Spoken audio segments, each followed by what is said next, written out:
E nós estamos ao vivo? Ah, então começamos a live. Vou deixar aqui guardado. E aí, senhoras e senhores, boa noite para todos vocês. Estamos aqui com mais uma live da WeDub. Hoje com a presença dele, o Isaac Bardavi, vai estar aqui batendo um papo com a gente. Então vamos só dar um tempinho, esperando o Isaac chegar. Ah, o Isaac já entrou na live, então vamos chamar ele direto para cá, né? Vamos chamar o Isaac? O Isaac já está aqui entre nós.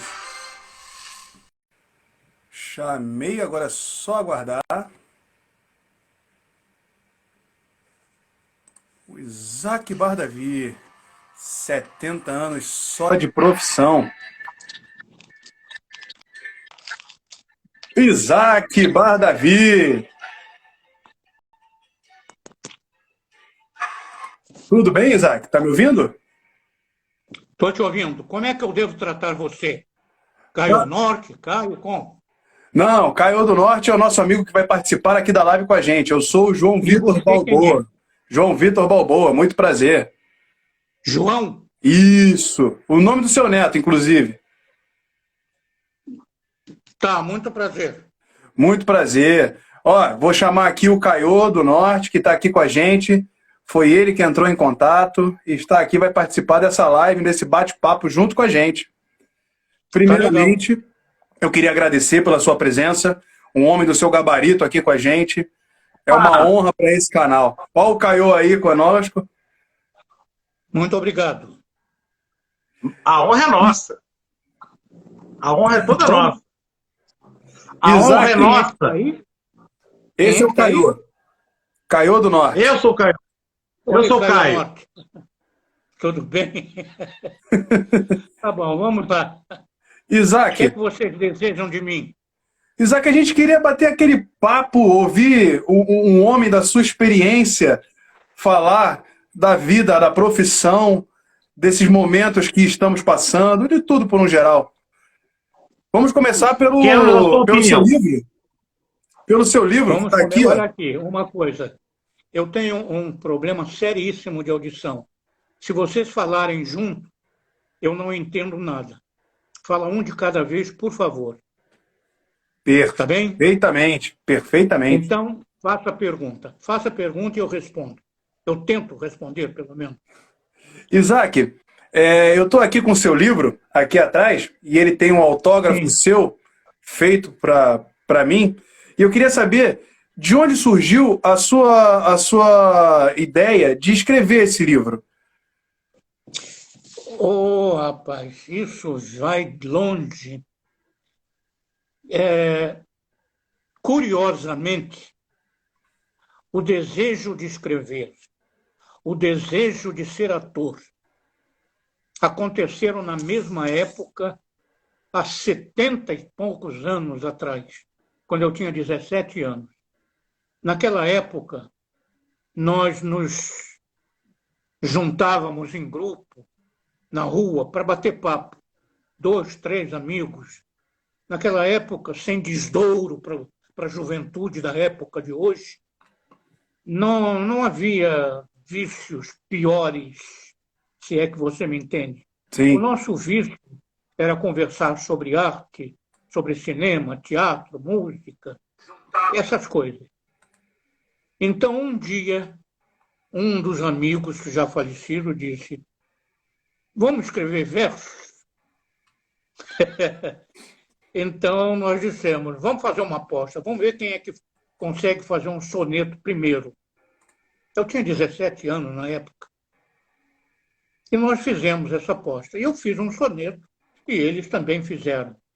E eu gostei da experiência. Esse soneto, evidentemente, era muito mal feito, como alguns de hoje ainda. E daí me veio a curiosidade de escrever e a vontade de continuar escrevendo. E daí eu nunca mais parei. Nessa mesma época é que eu comecei no teatro, aos 17 anos de idade. Ah, então a aposta o senhor seguiu até os dias de hoje, até o lançamento desse livro. Seguiu, porque eu achei interessante O fato de escrever, de conseguir rimar palavras, era uma coisa nova para mim. Eu lia muito naquela época, eu lia muito. Eu hoje tenho uma biblioteca, seguramente, com uns 3.000 volumes. Eu lia muito na época, eu li muito durante toda a minha vida. Não hoje mais, porque minha vista já não permite.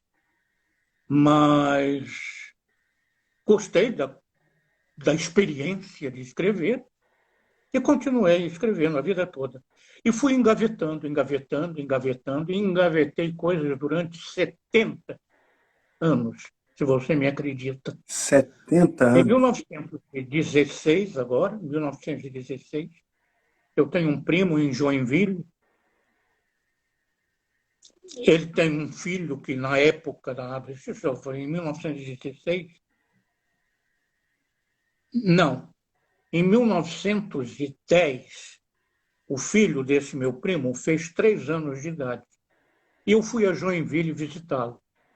Como ele era muito rico e recebeu presentes caríssimos, eu fiz um verso para ele dizendo que eu não podia dar um presente rico para ele, porque eu não tinha condição, mas ia dar um poema, que era um presente que seguramente ninguém tinha dado até aquele momento. E fiz um poema para ele. O meu primo gostou tanto que resolveu editar O os poema. meus poemas. Isso foi em 1910. Só em 1916, 6 anos depois, é que a coisa se concretizou. E aí o meu livro foi lançado em 1916. É um livro grosso. Você tem ele? Tenho aqui. Olha ele. Com sonetos. Eu estou vendo daqui. Com sonetos de 1950 até hoje. E eu já tenho material para um segundo volume, que eu não sei se... Eu estou com 90 anos. Eu não sei se eu vou ter tempo de vida para conseguir publicar um segundo volume, porque publicar um livro no Brasil não é fácil. É É verdade. uma empreitada. E ele fez tudo sozinho, eu não participei de nada. Eu só Escreveu. recebi o livro pronto. Então, a história é essa. É um livro muito bonito. Hein? É um livro muito bonito. Estão de parabéns quem fez a foto, a capa, o papel. Eu reconheço que há coisas muito ruins no livro, mas há coisas muito boas.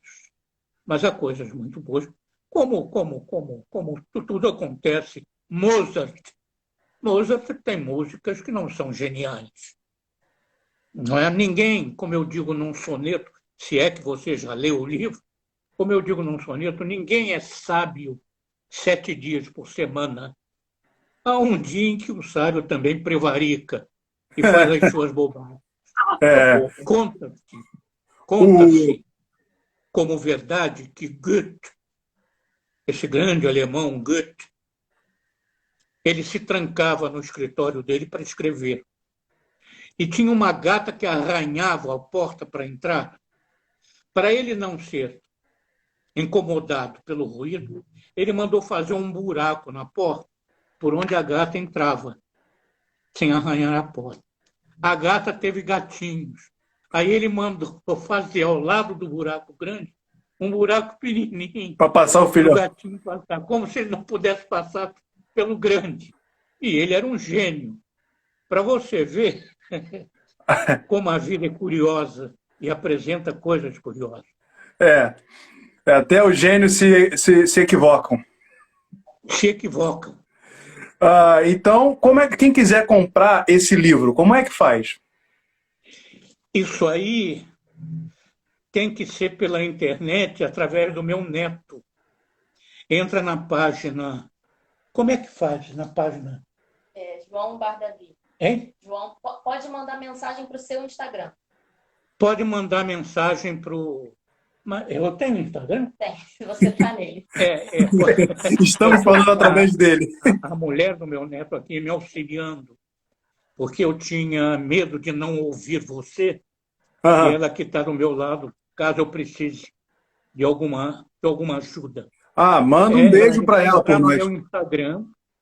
Entra no meu Instagram e pela internet Aliás, eu tenho vendido alguns livros assim,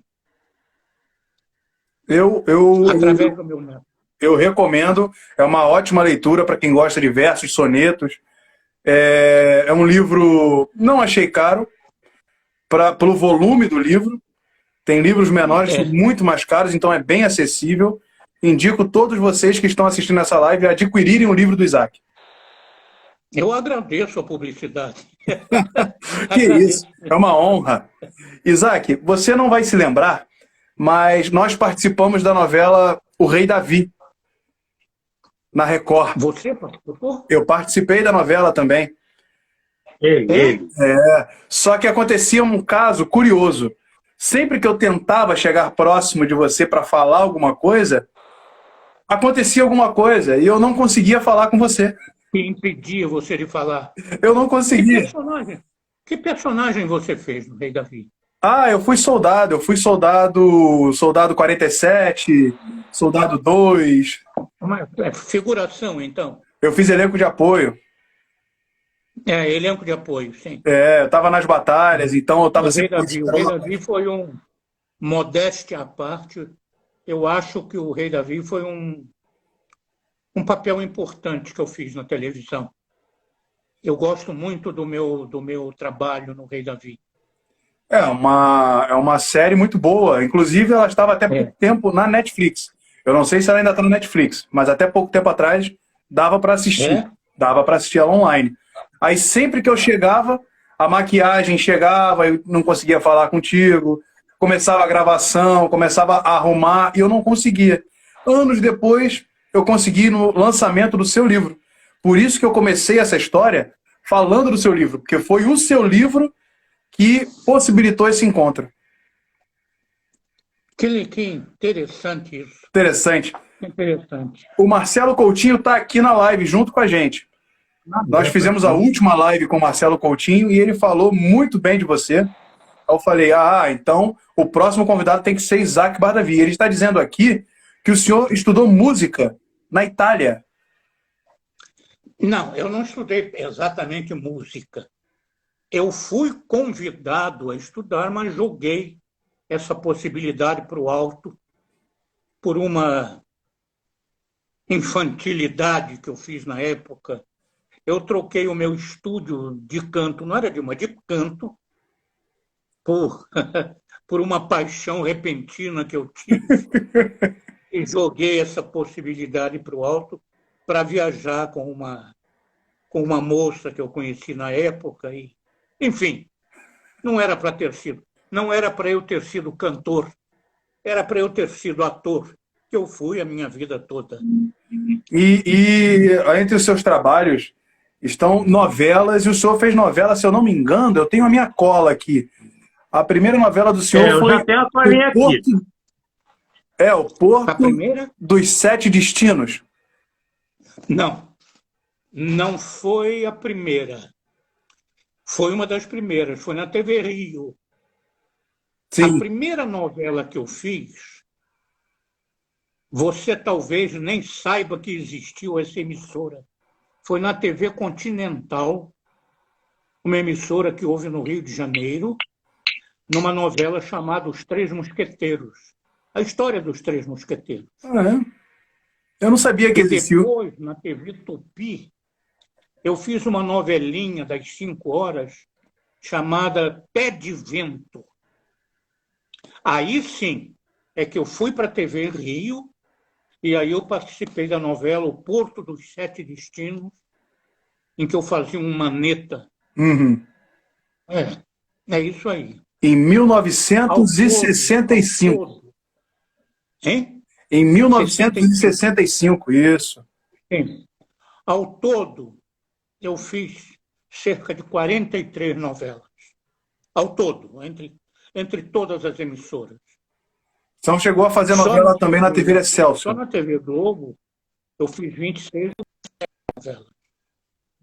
Eu fiz 2 novelas na TV Excelsior, novelas na Manchete, fora fora uma minissérie chamada Ilha das Bruxas, que foi também um papel Chat. importante que eu fiz em televisão. Eu fiz muita coisa em televisão que eu nem me lembro mais. Porque eu estive na Globo durante 40 e poucos anos.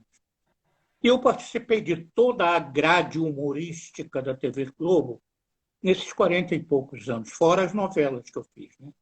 Eu fiz Chico Anísio durante muito tempo. Eu fiz Os Trapalhões durante muito tempo. Eu fiz nomes de programas que eu nem me lembro mais. Em suma. Como é que foi a experiência de trabalhar nos Trapalhões e com o Chico Anísio? A experiência, como é que foi? Não há diferença nenhuma Ah, entre trabalhar com Chico Anísio e fazer uma novela. A expectativa é sempre a mesma, é você querer fazer o melhor. É você querer dar de si o que você tenha de melhor. Só que na novela você faz uma coisa voltada para, como é que eu vou dizer para você, para coisa séria. E Dramaturgia. você é voltado para o humor, para fazer graça, mas não. Eu sempre fui escada. Eu nunca tive um quadro em que eu fosse o personagem principal. Eu sempre fui escada. Eu era escada dos Trapalhões, do Didi, do Dedé, do Mussum. Eu fiz os Trapalhões durante 5 anos. E fiz Chico Anísio durante muito tempo também. Chico City, durante muito tempo. eu vou deixar agora o meu amigo Caio aqui fazer uma pergunta para o senhor. Pode ir lá, Hugo. Manda ver. Isaac, eu sempre soube. Oh, tá me ouvindo? Tá me ouvindo bem? Hein? Tá me ouvindo bem? Estou ouvindo agora. Ah, certo. Eu sempre soube que, além do português, você é fluente em outras línguas. Se eu atuei em outras línguas? Não. Você é fluente. Fluente em outras línguas. Não. Fala outros idiomas. Não, isso é onda da oposição. Não sou fluente. Eu falo relativamente o inglês, o espanhol, que todo mundo fala. Falo mais ou menos bem. Já falei muito bem o italiano, porque morei na Itália durante quase um ano. Mas a força de não falar o italiano, eu já esqueci. A gente esquece das coisas. Mas eu não sou fluente em língua nenhuma. E o Eu não sou francês? fluente nem em português. E o francês?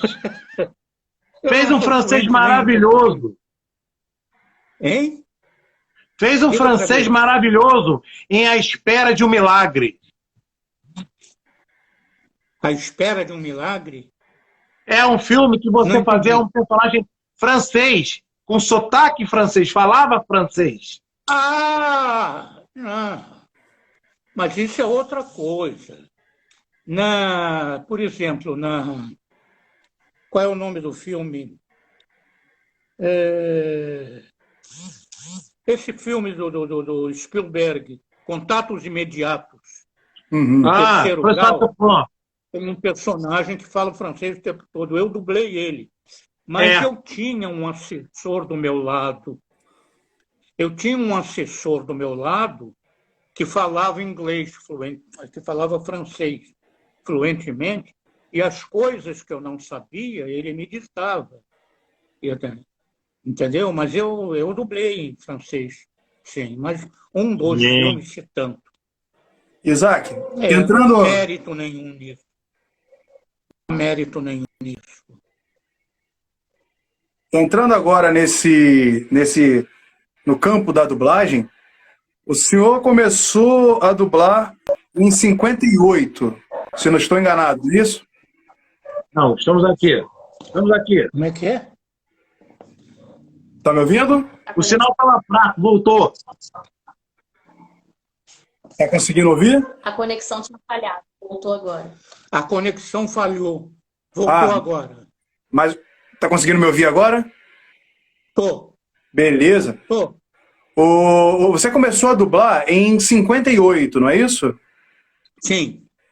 E nesses anos todos de dublagem, o senhor acompanhou as mudanças da profissão. Então, qual foi a maior mudança que o senhor viu do início para quando o senhor começou para agora? Sem dúvida, o surgimento do Pro Tools? de quê? Pro Tools, o programa?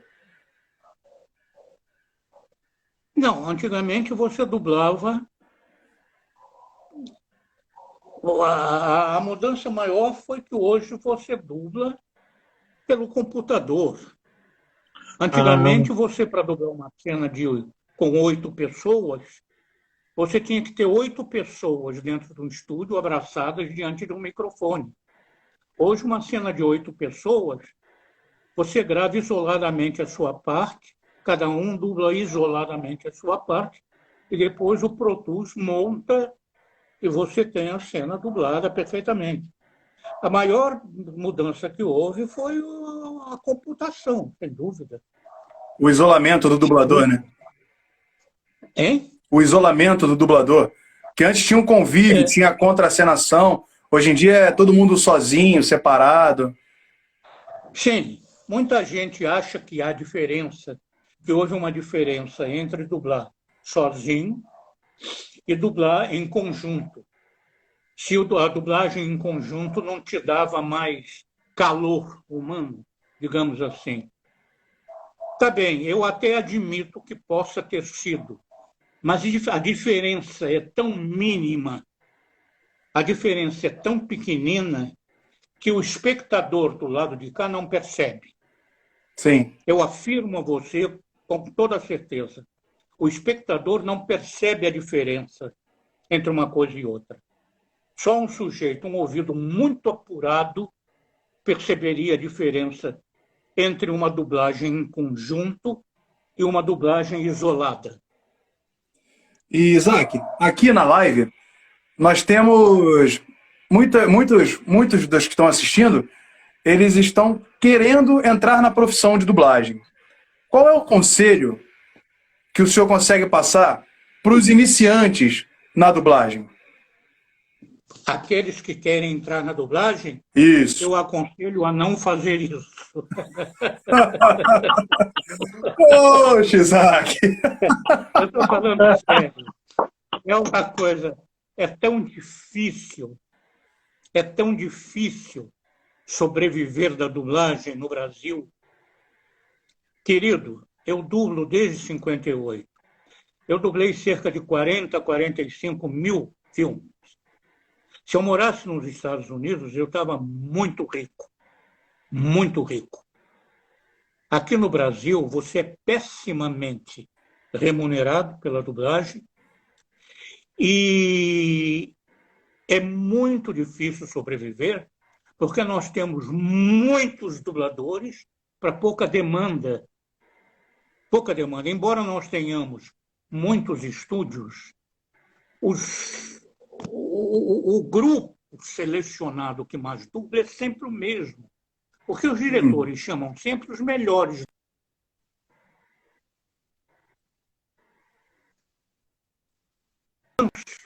Um relaxamento na hora de dirigir, para eles não terem muito trabalho.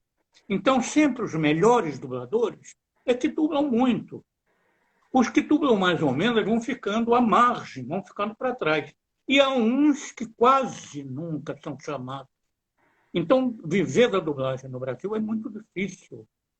Eu não conheço, para não exagerar, eu não conheço 10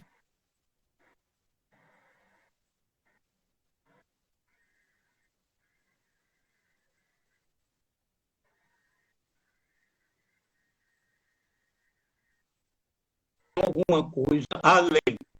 Ou fazem rádio, ou fazem teatro, ou fazem televisão, ou tais coisas. Eu, por exemplo, eu tive 4 empregos durante uma fase da minha vida. Eu fazia rádio, eu fazia dublagem, eu fazia televisão e fazia teatro. Eu fazia tudo ao mesmo tempo. Era enlouquecedor para sobreviver, para ter uma vida mais ou menos digna.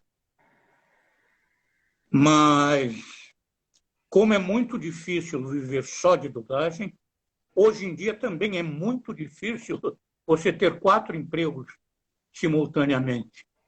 Simultaneamente. Você faz televisão e faz dublagem. Você faz teatro e faz dublagem. Você faz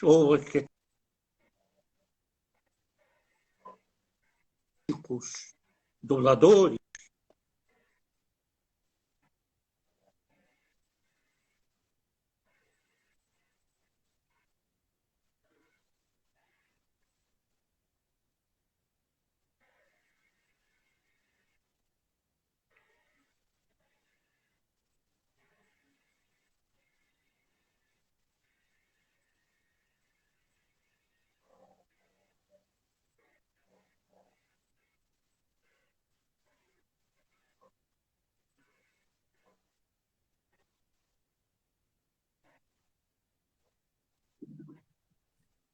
Estou te vendo outra vez. Ah, tá. Tava travando. Tá travando para vocês aí também, pessoal? Ou só tá travando aqui para mim? Tô te Aqui tá vendo. travando um pouquinho ele. Hein? Eu acho que agora Agora tá voltou, bom. Isaac. Pode concluir. Voltou. O que ele disse? Voltou. Voltou. Pode concluir, Isaac. Não, você não ouviu o que eu disse? Não, o finalzinho travou Ah, aqui para vai. mim. É realmente ser dublador que meta a cara. Eu vou repetir exatamente o que eu disse. Sabendo que vai encontrar momentos difíceis, muito difíceis, mas que a recompensa é sempre muito gratificante. Mas que meta a cara com vontade. Sabe? Sim.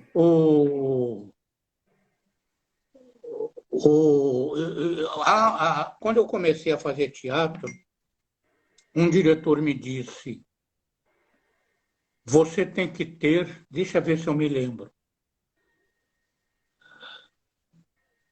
Eu não me lembro. Eu não me lembro. Não me lembro. Tudo bem. Pode. O Tudo conselho bem. que eu recebi quando eu comecei, eu ia dar agora, mas me foge completamente. Daqui a pouco, se eu me lembrar, eu digo. Quando lembrar, pode falar. Não tem problema. Tá bom. O Isaac, e você disse que é muito recompensador a profissão. Então o pessoal aqui está perguntando como é que foi a experiência de conhecer Hugh Jackman. Você dublou o de Hugh Jackman durante 17 anos. Não, eu dublei o... eu dublei durante muitos anos. Na verdade, o Wolverine, incluindo os desenhos, eu dublei durante 24 anos, incluindo os desenhos. Bom, o meu encontro com o Hugh Jackman foi, como é que eu posso dizer, espetacular. Porra. Foi emocionante para mim e para ele também, com toda certeza. Porque eu sabia que eu ia encontrar com ele, eu estava preparado. Mas ele não sabia que ia encontrar comigo. Para ele foi uma surpresa, foi um choque. Tanto que ele se ajoelhou diante de mim num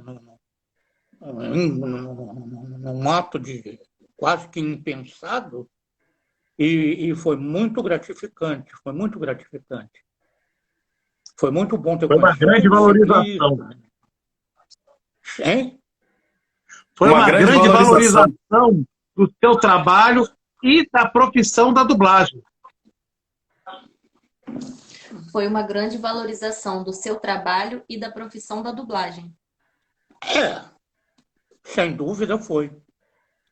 Eu não conheço outro exemplo de um ator famoso que tenha vindo ao Brasil e conhecido pessoalmente o seu dublador. E aconteceu uma coisa curiosa. Ele depois mandou um presente para mim. O presente que ele mandou é uma coisa simples, uma coisa... eu não sei o nome.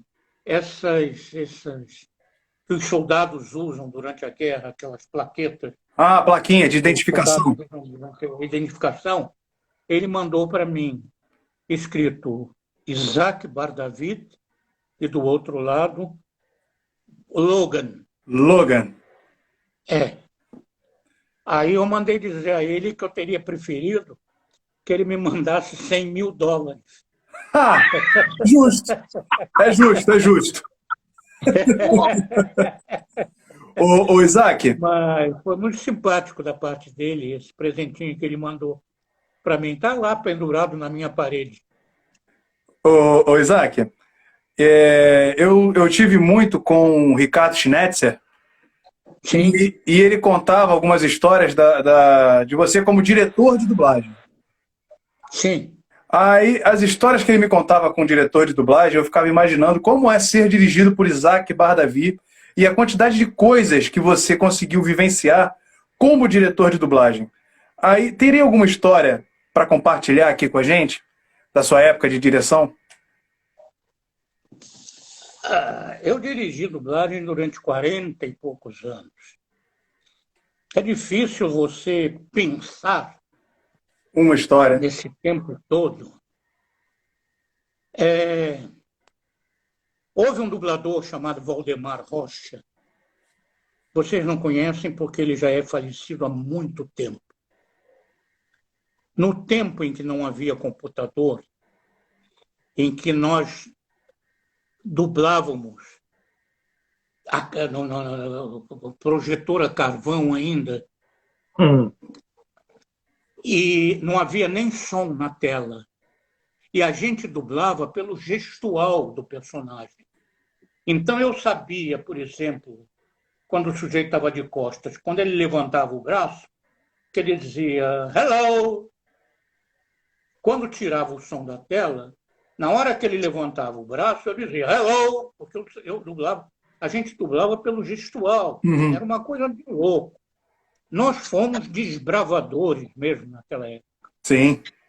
E quando o sujeito iniciava a dublagem, o diretor, dava sinal para o sujeito falar.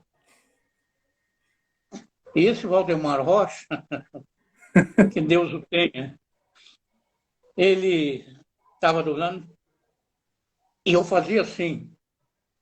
E na hora que eu fiz assim, no final do loop, quer dizer, o loop já estava todo gravadinho, no final eu fiz assim, ele disse assim, agora? Estragou o loop, teve que voltar tudo. Agora? Entende? Coisas assim curiosas, mas lamentavelmente não existe um anedotário sobre a dublagem escrita. E alguém um dia há de fazer um anedotário, porque há coisas muito engraçadas e muito curiosas, mas é difícil lembrar assim de momento, querido. É muita coisa, muita coisa. Seria interessante o senhor lançar um livro com essas histórias. Deve ter muita coisa. O meu neto cansa de me pedir isso. Eu acho que eu não tenho competência para escrever um livro sobre isso, porque a memória da gente é seletiva e é falha. E eu deixaria de contar tanta coisa importante, tanta coisa, que eu prefiro não me atrever.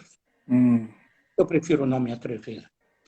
Isso aí é coisa de gente que vem anotando dia após dia, ano após ano, vem anotando, vem tomando nota, depois ele junta aquilo tudo e aí escreve uma obra, não é?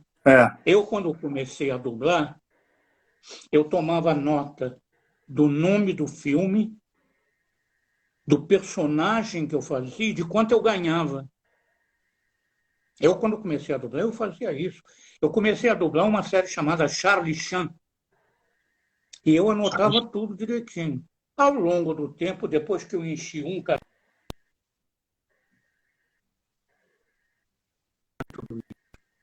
E quando eu fui para a Europa, que eu fiquei 1 ano lá fora, eu comecei a fazer um diário de viagem, um diário de bordo.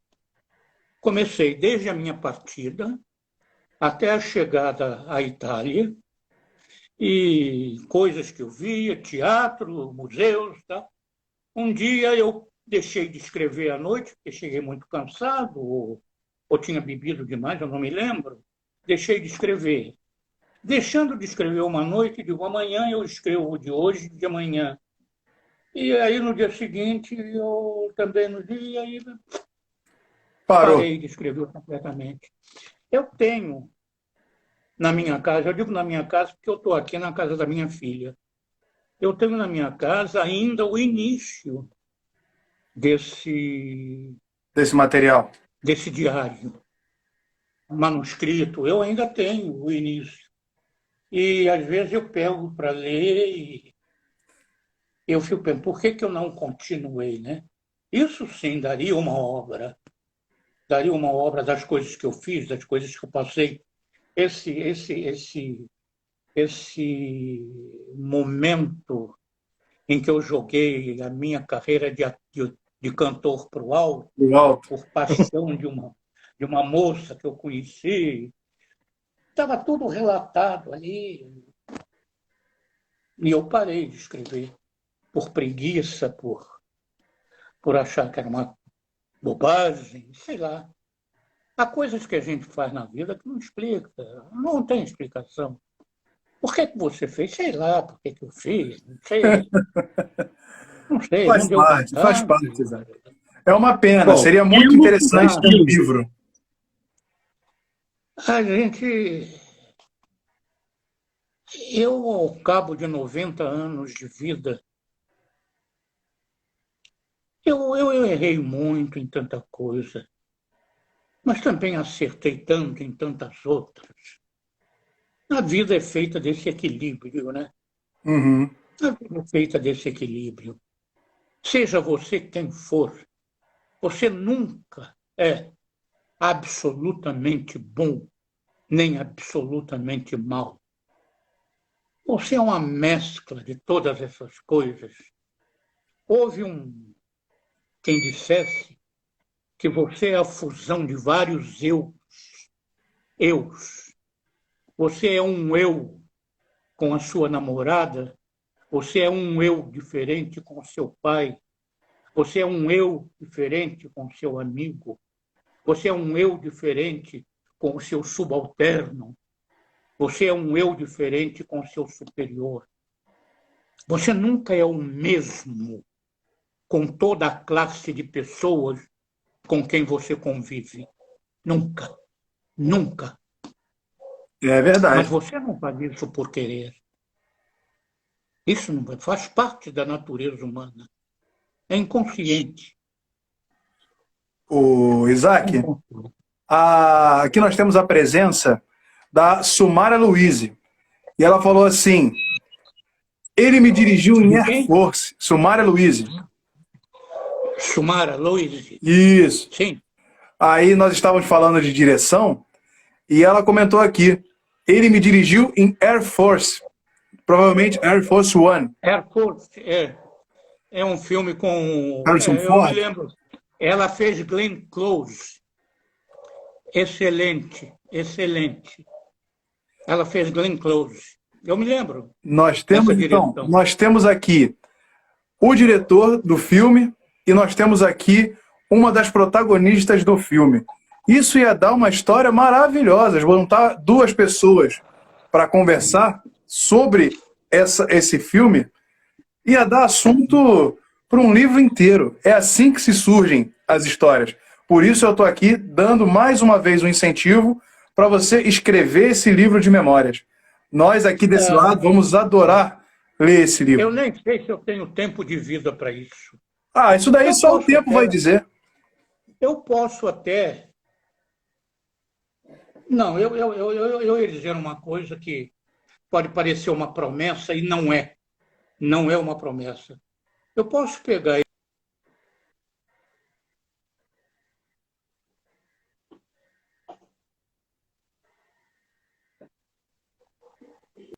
Você está me ouvindo?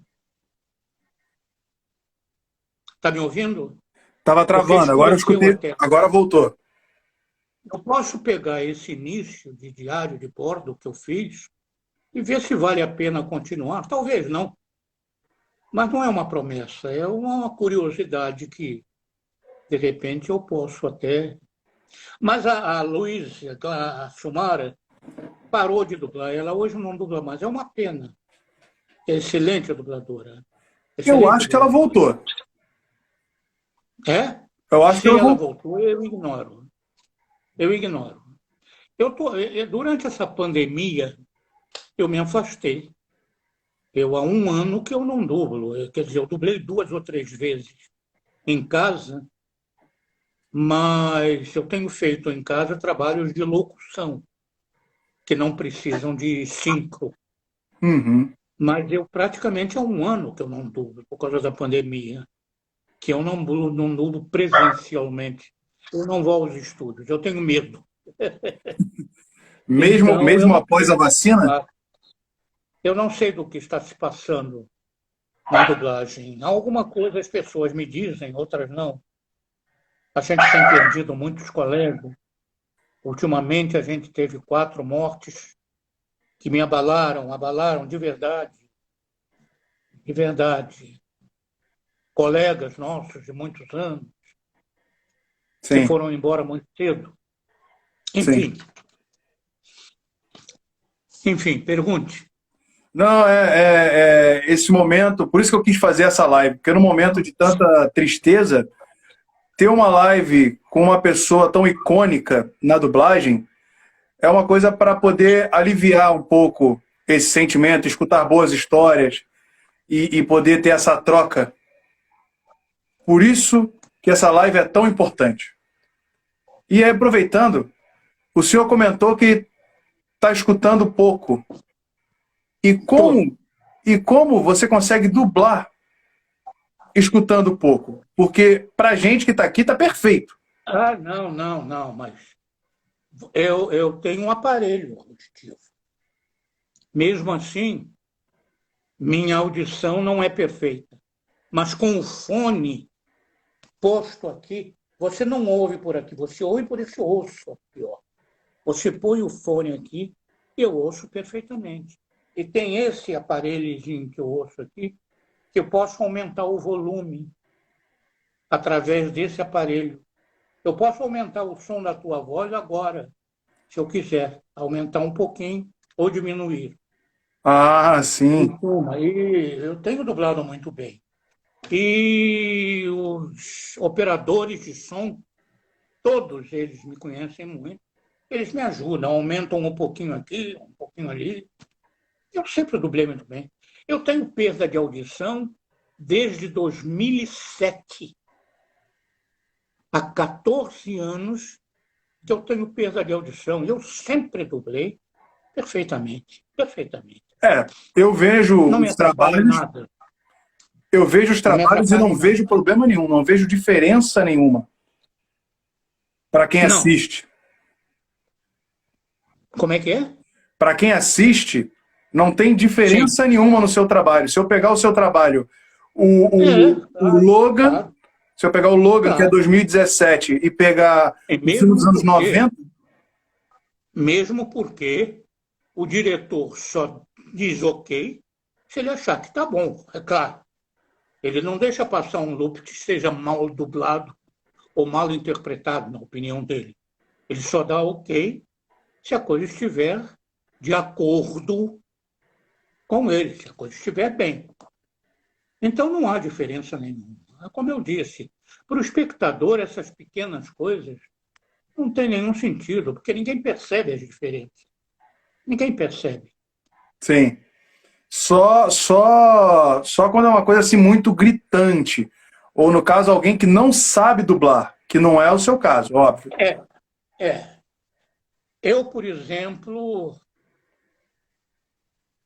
como como dublador veterano, quando vejo um filme dublado, eu faço alguma crítica, às vezes, de um personagem cuja voz não é adequada para aquele personagem. Há disso na dublagem também. O sujeito escala a pessoa errada para dublar um determinado personagem, a voz não bate com o tipo físico. Entende o que eu quero dizer? Sim, perfeitamente. Entende? Há coisas assim. Mas, às vezes, o diretor é obrigado a fazer esse tipo de escalação, porque ele não dispõe de elementos outros. Porque está todo mundo ocupado, ou todo mundo não pode naquele horário, e o filme, quando bate na mão do diretor, é para ontem. Sim. É sempre para ontem. Na dublagem é tudo sempre para ontem. Você não tem tempo de exercitar, de ensaiar, de fazer nada. Não é como teatro. O teatro você tem 1 mês, 2 meses, 3 meses. Houve uma peça que eu fiz chamada Sangue no Pescoço do Gato. Eu ensaiei 8 meses. 8 meses. Você tem tempo de criar alguma coisa. Na televisão e na dublagem, você não tem tempo para nada. Na televisão, às vezes, você recebe o texto na hora em que você vai gravar. Então, você dá uma lida, e um ponto eletrônico. A vida é dura. É. Ui, me cansei. Não, também queria agradecer aqui a presença. Maria Helena Pader está nos assistindo. Minha querida amiga. E fica Minha querida amiga, Maria fica Helena o convite, quando ela quiser também participar aqui com a gente. Nós todos aqui somos uns fãs, né? E gostaríamos de ouvir as histórias dela, assim como estamos ouvindo as histórias do Isaac Bardavi. Agora, Isaac, de todas as vertentes do trabalho de ator, qual a que você prefere? Teatro, dublagem, televisão? Teatro. Sem dúvida, teatro. Teatro. E não há ator que diga que prefere outra coisa. Eu concordo. Todo ator prefere teatro. Aquele contato direto com o público. Essa é a única razão.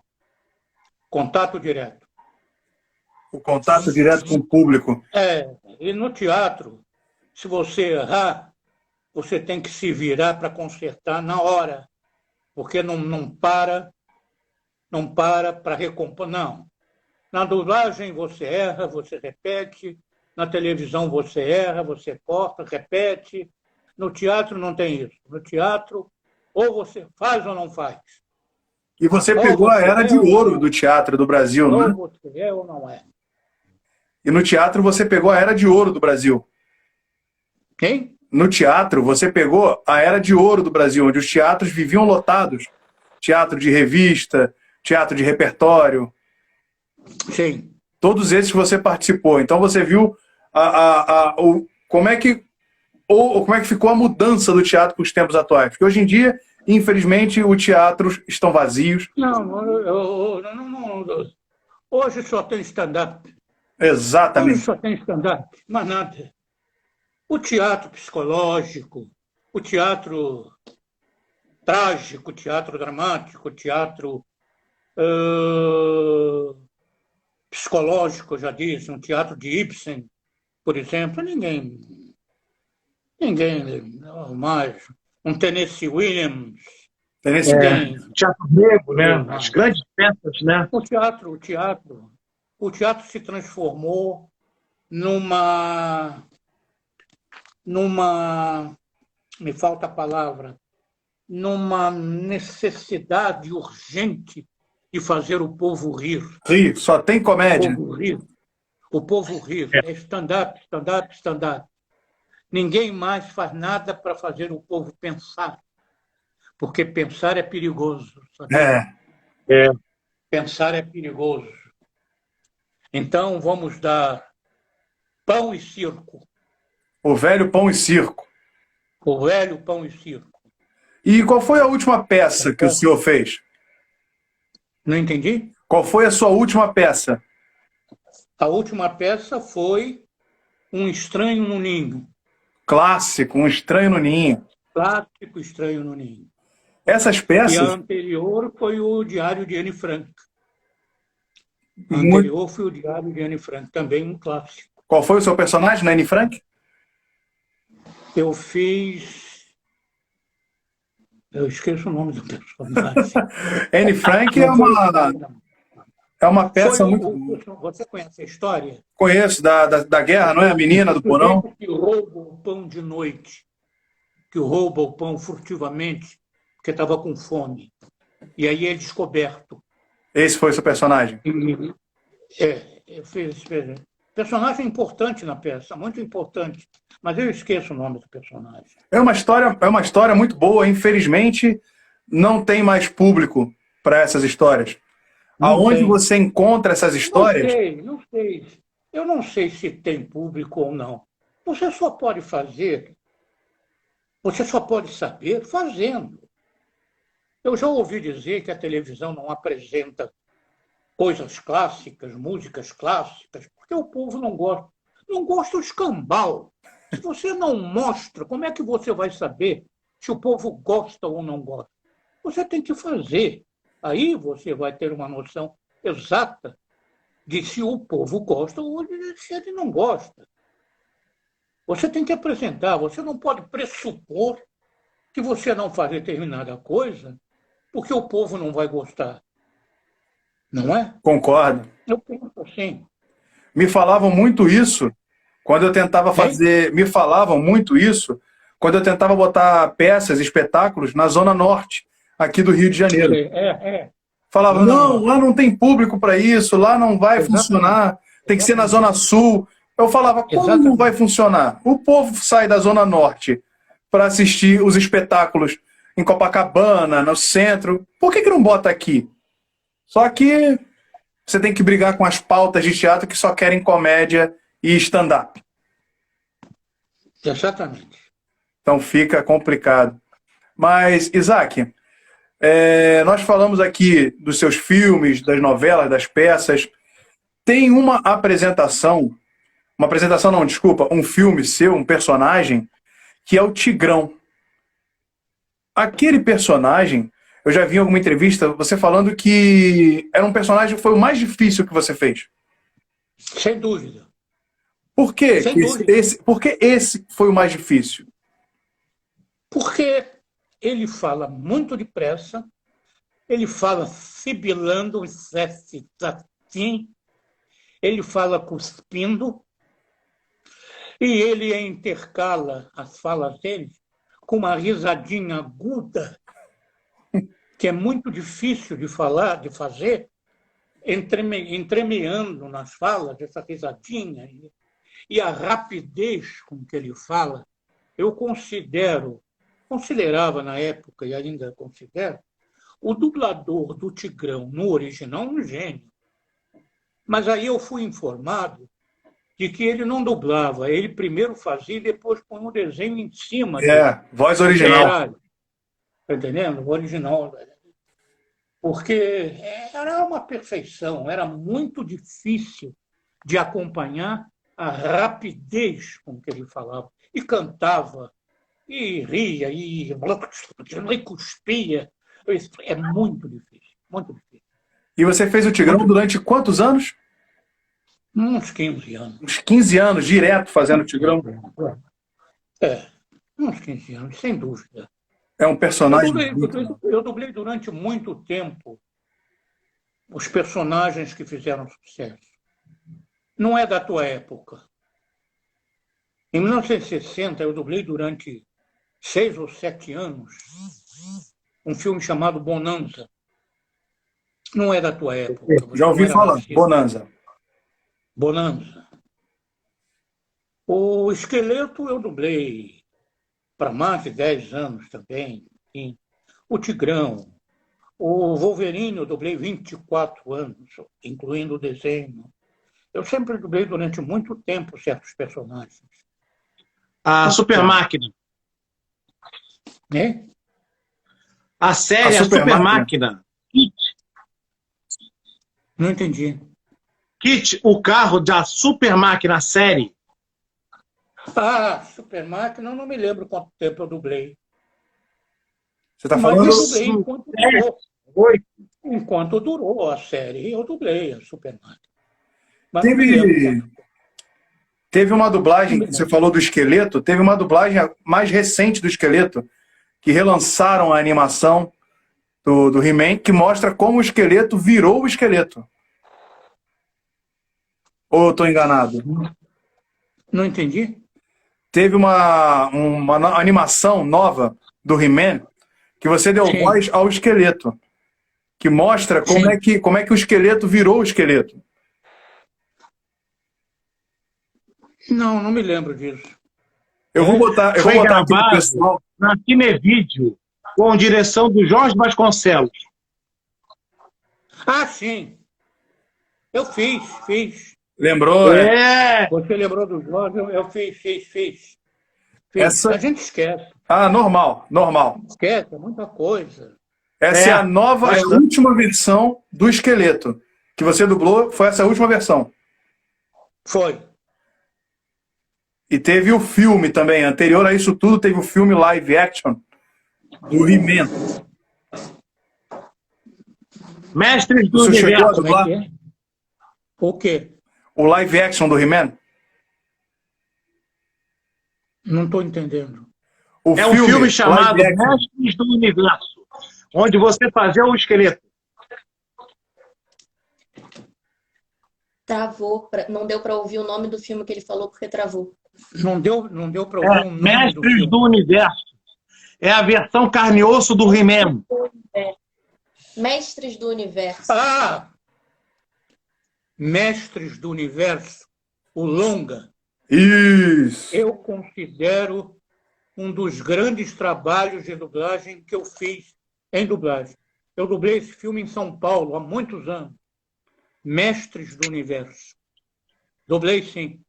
É uma beleza de filme. E você, viajando para outra praça, sentiu alguma diferença de Rio de Janeiro, São Paulo, no quesito de dublagem? Não, nenhuma. O mesmo procedimento? Nenhuma. Os diretores sempre foram muito gentis comigo. Não há diferença nenhuma. Você está dentro de um estúdio, o estúdio é um estúdio em qualquer lugar. Não há diferença. Sim, Eu, sim. pelo menos, não senti. Sim. diferença É porque houve um tempo, pelo menos eu escutei isso, não sei se é verdade, que existia uma rixa entre Rio de Janeiro e São Paulo, que hoje em dia não existe mais. Não, essa ciumada boba há muito que terminou.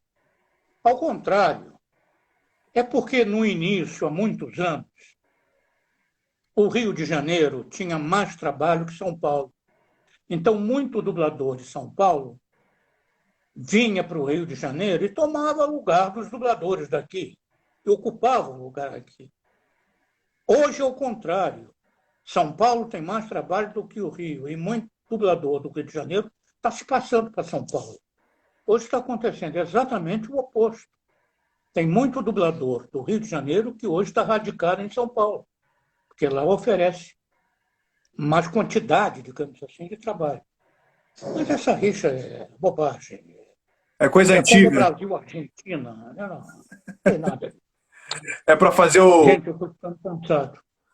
Então vamos aproveitar e já nos despedir. Batemos aqui 1 hora de live. Agradeço pela sua presença e gostaria de pedir um último recado, a última mensagem para o povo que está assistindo a gente. A mensagem é para o público em geral? Isso. Meu Deus, minha mensagem para o público em geral é que todos, sem exceção, durante esse pesadelo que nós estamos vivendo, durante essa pandemia que ninguém sabe quando vai terminar, que todos mantenham a serenidade, a calma e a fé em que tudo isso um dia há de passar, se Deus assim o permitir. Saúde para todos e muita paz. Um grande abraço. Muito obrigado, Isaac. Agradeço também a moça que está contigo aí, não sei o nome dela. Paula, muito obrigado por essa ajuda. Você também está no nosso coração. Obrigada. Isaac, uma boa noite e até uma próxima, se Deus quiser. E aguardo o livro, hein? Muito obrigado. Obrigado. Esse aqui, ó, autografado né? Tá Tchau, bom. pessoal. Boa noite para todo Um mundo. abraço grande. Um beijo. Até mais. Obrigado.